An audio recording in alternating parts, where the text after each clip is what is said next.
Beautiful morning here. You are now watching Social Media Trends on the Weekend Show. I remain Aisha B. All right, going straight into what's been trending on social media. What are some of the things Nigerians had to say? What are some great headlines that stood out to us during the week?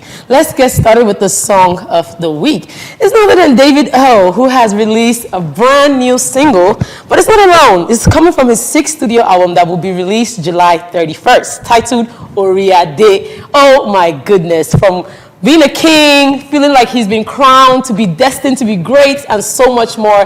This song is titled I Know Who I Be. Check out this short clip, an amazing music video that was shared online. Currently at 2.5 million views. Oh my goodness, that was even when the first song was released. Now I'm sure it's already at 5 million. We'll find out very soon. Take a short look at this video. I Know Who I Be, David O. I know who I be. I know who I be. Who am I? I'm a bad guy. My designer, waka waka, Balenciaga, I'm Prada. You must have gone insane if you think your story is my story. I know who I be. I know who I be. Watch how I do it, mama. Watch how I do it. They don't be round on me too late. Me I don't be down on me too late. I go double, me then double hustle, sha. Then them say I say na 30 BG, so na 30 bottles, sha. Yeah, enjoyment gallery. After hustle na doji, celebration confetti, kid impression nini. I know who I be, and there's no other me. Money plenty, no fugazi, no confetti, no do pass me. I'm a bad guy, my designer waka waka, Balenciaga, I'm Prada. Waka waka, I know who I be. Do you know who you are? If you're a queen like me or a king like David O, then join the club. Come on. All right, fantastic song there. We're going straight into the fashion of the week. On the international scene, BET Awards that celebrates Black excellence in America. And we have some of our great, amazing celebrities from Naija making waves. You have Thames here, who looked amazing at the BET Awards 2026, although she didn't go with any awards or nominations. But one thing is for sure, her landmark has been made. Her print has been made globally. Grammy Award-winning artist, currently trending right now with her new song, and has also performed at the Barack Obama's award ceremony when they opened up the new Barack Obama Center just a week ago. Come on, Thames. She looks beautiful in this brown ensemble look. Feathers mean so much more elegance, and I loved how it was ruffled at the bottom. It's just amazing to see how Thames has not only gotten herself in great shape, but her style has been so classy. Awesome work to Thames. Gracing the BET Awards 2026. Look at our Naija vibes now. Look at that. All right, going straight to another look here that we had, which is Queen Latifah. Now, one thing I like about Queen Latifah, amazing rapper, actress, great in what she does, talented woman, I must say. But the color black may not have been the best. For me, it was a bit overwhelming. It didn't really show us more of what we know of Queen Latifah. It was very creative. You can see her hair is in a tight bun, very classy, but I know she can do more. We want to see more of, Queen as she is. It feels a bit like a Hawks, maybe not really her thing, but still beautiful, I must admit. Queen Latifah is an icon. She is someone that stands out, always celebrating Black excellence. Now, another look we have here from the BET 2026 Awards is Tiana Taylor. Can we talk about Black excellence without Tiana Taylor? No, we cannot. And here she is. Just take a look. I mean, she's looking even more and more like her teenage daughter, to be honest. But the style on her head, the headpiece she put on, just shows that she's connected to her traditional attire and her African roots. You know how Americans love to connect to the African side of things? Well, Tiana Taylor also did not leave that out with this red look. And I love how she brought out the styles and the ruffles in the front.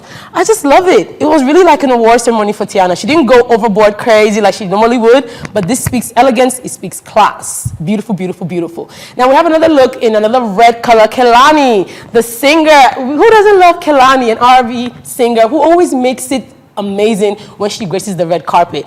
Now, not only was this look classy, but it covered up a lot of the things that, usually Tiana Taylor would leave out for, will I say exposure, but look at this, how it slimmed down her waist and she left her tattoos to show off. It is something edgy about Kelani that we cannot ever let go. She looks amazing in this look. Another look here that we'll be sharing, of course, has to do with she's a Nigerian lady, honestly, but people don't really know her. I'm going to introduce you to her today. Her name is Claire Summers. She's the owner of the Fashion Bulb Daily on Instagram, YouTube, wherever you can find it. Look at this beautiful look. Director, can we have them play this? Let us see it all for Claire Summers. One more time.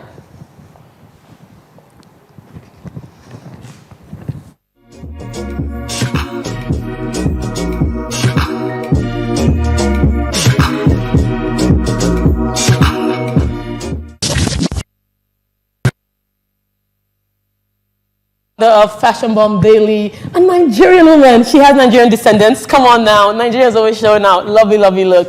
And that is what I love about Fashion of the Week. You know, we bring out statements, beautiful memories, and we just make it stand out. Look at this mermaid look. It looks stunning. And of course, it didn't leave out any class. Now, of course, I would love to introduce our next part. Thank you so much for this beautiful dress, Claire Summers. I'll be introducing a great analyst this morning. And he goes by the name Emeka Ozorumba. And as he climbs on set, I want to ensure that you guys don't know that he will not be biased this morning, right?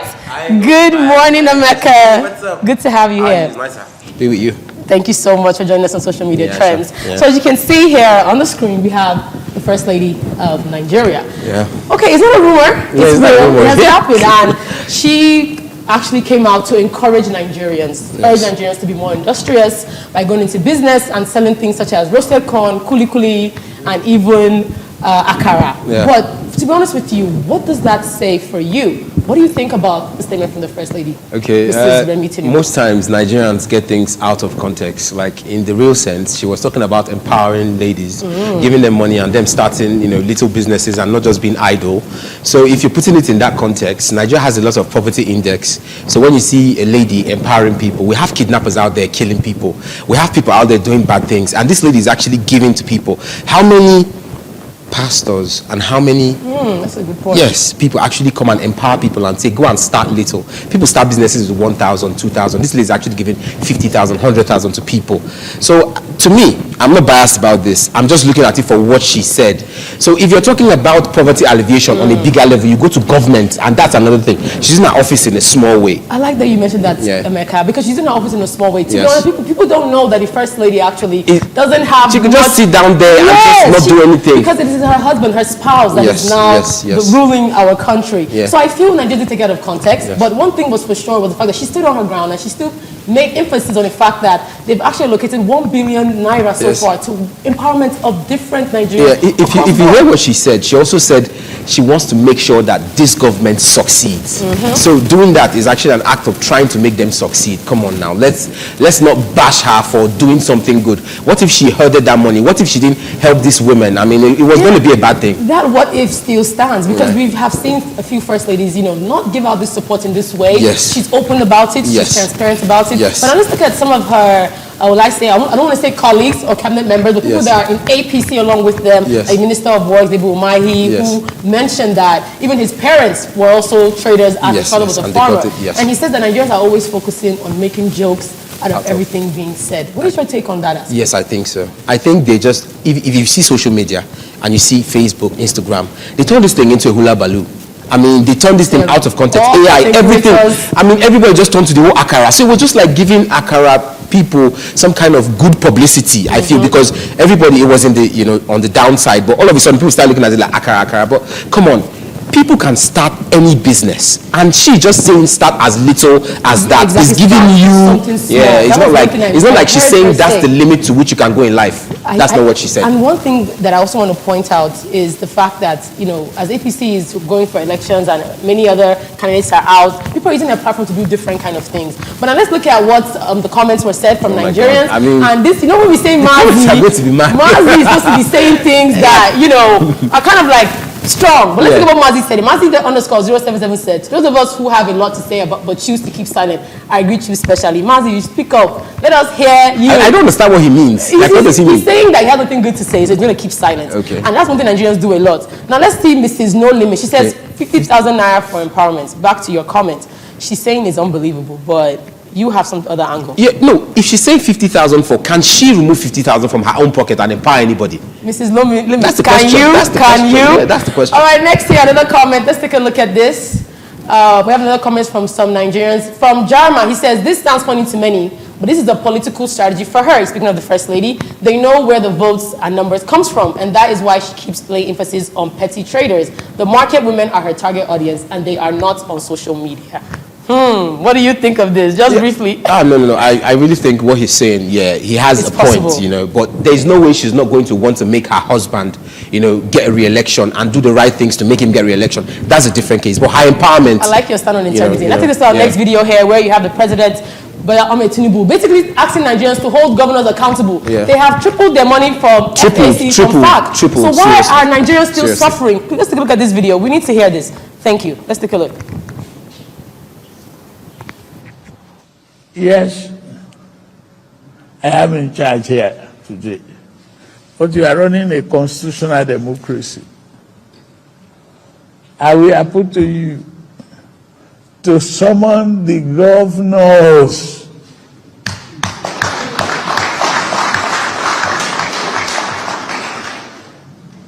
Summon them, call them up.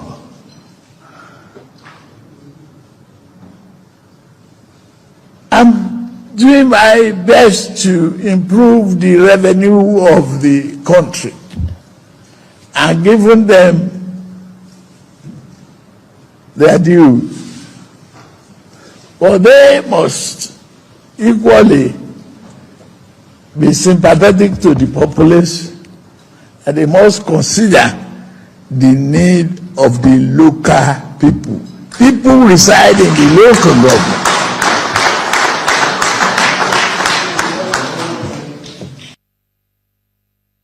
And we just have to share the equal side of this. We have to balance it out because First Lady is doing her own part. The President, too, is trying to let us know something very important. I don't want Nigerians to miss out on this because it's not the first, is maybe the few first time I've seen the President actually say, hey, hold them accountable because I've done this and this and this. Yes. And it's very important. So Nigerians should please know your governors. Let's use this opportunity to know your governors, know more about them, find out, ask them the right questions. From George Ottawa, she says, he's absolutely right. We can't put all the blame on him alone. We should learn how to hold our governors, states, commissioners, local governments, chairmen, and councillors accountable too. Yeah, and that's probably what Nigerians never do. Nigerians never hold the governors, the senators, even the local government chairman. They never hold them accountable. All they do is blame the president, and that won't cut it for democracy and politics, really.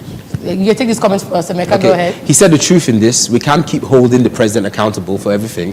Till we start from the LGA, then governors, we still will remain here. See, that's what I was saying. Simple as it is. Yes. That's from Ella Vinci on Instagram. Because he's tripled the money given them. I mean, all the governors, the money he's giving them is making them come to the APC. That's a strategy, but they should also use that money to work for the people. And help Nigerians that are suffering. Seriously. Yes, I think so. Still on politics, though, this is something that's trending on social media as well. We have to talk about it before we leave. I mean, I heard it. Nigerian Youth Corps Service have gone through a little bit of, I won't say revolution or rebranding, but the Minister of Youth Development, Mr. Ayodele Wisdom, has come out to say that things are changing. No longer 3 weeks in camp anymore, first of all. It will be 6 weeks. What do you think of that? No, I think that's nice. I mean, it's rigorous, and I think they should also they're gonna spend more time, and I think it's going to make them fully equipped for what they're going into. Then probably during that time, they should give them some kind of empowerment to learning skills and all that, and the time is going to be okay. I feel so. You are correct on that, Emeka, though. They are going to utilize these 6 weeks for different entrepreneurship programs. Some will be about IT, some will be about fashion, AI as well. And they've divided it into 2 weeks each. So every 2 weeks is a different program for corporates to join in on and be part of. I think it's a brilliant initiative. It's a brilliant initiative. But what people are worried about as well, they took out from what he said was the Adire now taking over the khaki. Yeah. Although he has come back to say that, that's no longer the case. But let's look at what he said on Channels Interviewing. He was speaking to a correspondent just during the week. Let's take a look at this short clip. Okay. It is time for us to bring back the value chain of creating jobs for the young people. So it's not even about the uniform. It's not even about the uniform. It's not even about the this thing. It's not even about that. It's about we have 70% of Nigerians that are young people. For the past 2-3 years now, going to 3 years, university has been running without strike. People are graduating. NYSC is accommodating them. After NYSC, what next? And that's the question. Yeah, Minister, we have 30 seconds more. So 2 questions you can answer in 30 seconds. When are we expecting this amendment to take place? So when is it kickstarting? And I hope the uniforms will be produced in Nigeria. No, that is Ankara Self. Or what's it? What's the name of this? That's why we're touching the economy. What's the name of Adire? If. To be sincere, Emeka, I don't like the way the minister sounds. Like the tone under his voice, and this is an AI-generated look at this. Look but this looks good. I mean, it's not like take this out of the colonial context, bring this into a more Afrocentric, like let me say dimension. It's very good for them to use Afrocentric, materials, and I mean it but speaks is well. The most important thing right now in the NYC in Nigeria. No, not. It's one of the rebranding processes, and I feel if they want to rebrand, if you're starting from looks, it said how you want, you're going to be addressed, how you dress. So if they look at themselves being African, that's probably going to help their. I understand your outlook on that. The context, and I do hope some Nigerians too can understand this, because there are some comments that are verging, but. Yes, is that about talking about ethnicity? That's what I think you're going for, right? But to be honest with you... No, not ethnicity. No, that's what Nigerians are going for, excuse me. Yeah. Because the fact that Adire is attached to Yoruba culture. Okay, so what about the Igbos, the Hausas, and other ethnic groups that are in Africa? So that's why Kadiki would have been the best to remain neutral. But I think the minister understood that. That's the point there. Because he's come back now to say this. He says, my attention has been drawn to some media reports following the brief appearance earlier on Channels TV. He says, for avoidance of doubt, yes, I mentioned Adire during the discussion, but I also mentioned Ankara. My intention was simply to cite examples of some of the proposals that have been put forward in the course of our consultations. Going forward, he says, is not going to be replaced by Adire anymore. They are still having conversations surrounding I shall say this. Nigerians are very tribalistic people. Nigerians can never accept that something is good for everybody. I mean, if everybody wears one particular kind of dress, that's good.